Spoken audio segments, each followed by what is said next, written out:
Understanding Domestic Retrofit is a very well-established course that looks at all the key principles and busts the jargon of domestic retrofitting.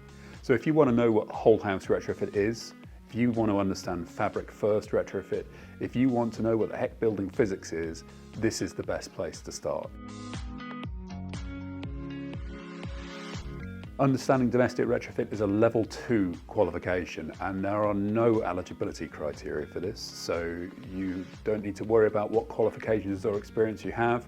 This is an entry-level course, so all you need is access to a computer and around about 20 hours of time which to complete your studies. Once you've completed your studies online, you'll undertake a short examination, and if you're successful in passing that, you'll receive the AIM Qualifications Level 2 award in Understanding Domestic Retrofit.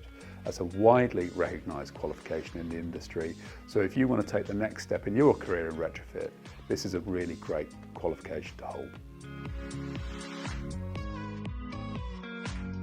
The brilliant news is that the Understanding Domestic Retrofit course now qualifies for the CITB Short Period Qualification Grant. That means that your employer will be able to claim back up to £600 to cover the costs of your training and expenses. See our funding page for more details or speak to your local CITB advisor.